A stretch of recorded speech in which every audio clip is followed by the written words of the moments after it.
Hello, नमस्कार, आदाब, सत श्री अकाल और अस्सलाम वालेकुम। मैं हूं मोहम्मद अहमद काज़मी, लेकर आया हूं आपका पसंदीदा कार्यक्रम ग्लोबल न्यूज़। इस वक्त की बड़ी खबर इजराइल से है, जहां के डिफेंस मिनिस्टर बेनी गेंट्स ने ईरान के इस्फहान हवाई अड्डे के बारे में कहा है कि वहां ईरान इलाके में अपने प्रॉक्सी ग्रुप्स के लड़ाकों को एडवांस ड्रोन उड़ाने की ट्रेनिंग दे रहा है। टाइम्स ऑफ इजराइल के मुताबिक संडे को बेनी गेंट्स ने हर्जिलिया में रिचमैन यूनिवर्सिटी में दहशतगर्दी के खिलाफ कॉन्फ्रेंस के मौके पर बोलते हुए कहा कि ईरान ने प्रॉक्सी टेररिज्म बनाया है, जिसके तहत उसने ऑर्गेनाइज्ड टेररिस्ट फौजों को कायम किया है जो उसके फाइनेंशियल, सियासी और फौजी मकसद को हासिल करने में मदद करते हैं। ईरान ने अपने प्रॉक्सी की मदद के लिए बनाए गए अहम इक्विपमेंट में से एक मानव रहित हवाई जहाज यानी ड्रोन की एक सीरीज तैयार की है जो हज़ारों किलोमीटर का सफ़र तय कर सकता है। ऐसे हज़ारों ड्रोन यमन, इराक, सीरिया और लेबनान में फैले हुए हैं। उन्होंने साथ ही कहा है कि ईरान गज़ा पट्टी को टेक्नोलॉजिकल जानकारी पहुंचाने की कोशिश कर रहा है, जिससे हमास और इस्लामिक जिहाद ड्रोन बना सकते हैं। आपको बता दूं कि इजराइल के डिफेंस मिनिस्टर का यह बयान ऐसे वक्त में आया है जबकि 2 दिन पहले ही इराक के कुर्दिस्तान में अरबिल में कुछ मोसाद के अड्डों पर हमले की खबर है। ईरान के मीडिया ने उसका इशारा दिया था कि ये काम उसने किया है। आपको बता दूं कि इजराइल और अमेरिका उन सभी ईरान की सपोर्ट वाले ग्रुप्स को टेररिस्ट ग्रुप कहते हैं जो ईरान की मदद से उसके सियासी मकसद के खिलाफ जंग लड़ रहे हैं।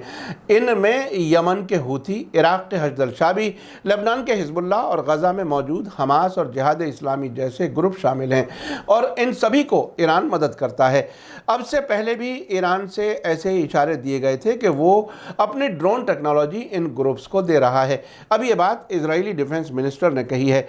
टाइम्स ऑफ इजराइल का कहना है कि इस तरह के ईरान में बने ड्रोन का इस्तेमाल तेहरान के जरिए सीधे तौर पर किया गया है और हाल के बरसों में इस इलाके में उसके प्रॉक्सी ग्रुप्स के जरिए बड़े पैमाने पर इस्तेमाल किया गया है। हाल ही में इनका इस्तेमाल सैटरडे की रात इराक के अरबिल हवाई अड्डे पर अमरीकी फौजियों पर हमले में इस्तेमाल किया गया है। पिछले महीने गेंट्स ने गैर मुल्की डिप्लोमेट्स को बताया था कि ईरान ने जुलाई में इजराइल के मर्सर स्ट्रीट कार्गो जहाज पर उनके मुताबिक कामिकेज ड्रोन से हमले किए थे, जिसमें चालक दल के 2 मेंबर मारे गए थे।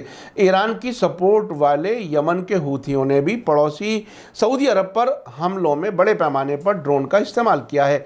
गेंट्स के मुताबिक ड्रोन का हवाई बेस सेंट्रल ईरान में इस्फहान शहर के नॉर्थ में मौजूद है और इस इलाके में हवाई टेररिज्म एक्सपोर्ट करने की ईरानी कोशिश के एक लिंचपिन के तौर पर किया जा रहा है।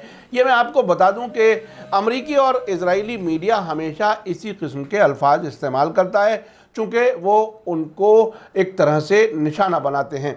इसी खबर को ईरान के मीडिया ने डिटेल से बताते हुए कहा है कि इजराइल के डिफेंस मिनिस्टर ने ईरान की फौजी ताकत का लोहा मानते हुए कहा है कि तेहरान के पास सटीक और ख़तरनाक ड्रोन हैं जो हज़ारों किलोमीटर की दूरी तय करके अपने टारगेट को तबाह कर सकते हैं। बेनी गेंट्स का कहना है कि ईरान ने जो सबसे अहम हथियार बनाए हैं उनमें मानव रहित जहाज़ यानी ड्रोन है। गेंट्स ने दावा किया है कि तेहरान अपने एक मरकज़ी सूबे में मौजूद एयरबेस को यमन, इराक, सीरिया और लेबनान के लड़ाकों को ईरान में बने ड्रोन जहाज़ों को चलाने की ट्रेनिंग दे रहा है। इजरायली मिनिस्टर का कहना है कि हम बेहद सटीक और तबाह करने वाले ड्रोन जहाज़ों की बात कर रहे हैं। ये ड्रोन जहाज़ बैलिस्टिक मिसाइलों और लड़ाकू जहाज़ों की तरह हज़ारों किलोमीटर की दूरी तय कर सकते हैं। ईरानी इन्हें बनाते हैं और अपने प्रॉक्सी ग्रुप्स को सौंप देते हैं। जुलाई में ओमान के समंदर में इजरायली जहाज़ पर बताए गए ड्रोन हमले के बाद ईरान और इजराइल के बीच तनाव बढ़ा हुआ है। हमले के फ़ौरन बाद इजराइल, अमेरिका और ब्रिटेन ने इसका इल्ज़ाम ईरान पर लगाया था और जवाबी कार्रवाई की धमकी दी थी। अमेरिकी फ़ौज ने भी दावा किया था कि इस हमले में ईरान में बने ड्रोन का इस्तेमाल किया गया था। हालांकि तेहरान ने इन इल्ज़ामों को बेबुनियाद और बचकाना बताते हुए रद्द कर दिया था। आपको बता दूं कि कल इराकी मीडिया ने अरबिल हवाई अड्डे पर ख़तरनाक धमाकों की आवाज़ें सुनाई दिए जाने और अमेरिकी अलायंस के फ़ौजी ठिकानों पर ड्रोन हमले की खबर दी थी। इराक की साबरीन न्यूज़ एजेंसी समेत इराकी मीडिया चैनलों ने अरबिल हवाई अड्डे और अमरीकी फ़ौजी छावनी में ख़तरनाक धमाकों की खबर दी थी। हमले के कुछ ही देर دیر بعد کردستان 24 چینل نے اربیل کے سیکیورٹی افسروں کے حوالے سے بتایا تھا کہ اربیل کے ہوائی اڈے پر امریکی الائنس کے فوجی ٹھکانے پر 3 ڈرون جہازوں سے حملہ کیا گیا ہے۔ ادھر لبنان کے المیادین ٹی وی چینل نے رپورٹ دی تھی کہ اربیل میں پچھلی رات ہونے والے ڈرون حملے میں اسرائیل کی خفیہ ایجنسی موساد کے ٹھکانے کو نشانہ بنایا گیا تھا۔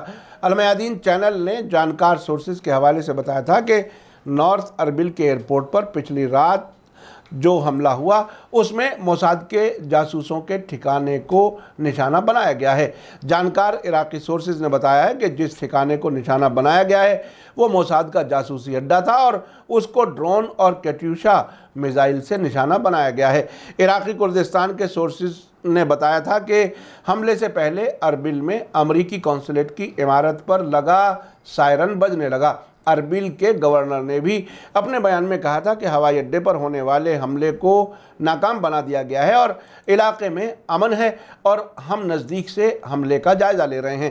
اس کے ساتھ ہی ایران سے کچھ ایسی رپورٹیں بھی آئی تھی کہ عراقی کردستان میں ایران کے خلاف ہونے والی حملوں کی سازشوں کو ناکام بنا دیا گیا ہے۔ آخر میں آپ کو یاد دلا دوں کہ اگر آپ نے ابھی تک media star world YouTube channel subscribe نہیں کیا ہے تو سبسکرائب کر لیں اور گھنٹی دبانا نہ بھولیں، اور اگر آپ ہمیں فیس بک پر دیکھ رہے ہیں تو ہمارے پیج کو لائک کریں تاکہ ہماری ہر نئی ویڈیو کی خبر آپ کو صحیح وقت پر مل سکے۔ اسی کے ساتھ مجھے دیجیے اجازت۔ گلوبل نیوز کا یہ ایپیسوڈ آپ کو کیسا لگا کمنٹس میں ضرور لکھیں۔ تھینک یو، دھنیہ واد، شکریہ، جے بھارت، جے ہند۔ میڈیا سٹار ورلڈ کے اور ویڈیو دیکھنے کے لیے ہمارے چینل کو سبسکرائب کریں اور سیدھے نوٹیفیکیشن پانے کے لیے بیل آئیکن دبائیں، اور اگر ہماری خبر سچی اور اچھی لگے تو اپنے واٹس ایپ، انسٹاگرام، فیس بک اور ٹویٹر اکاؤنٹ پر ضرور شیئر کریں۔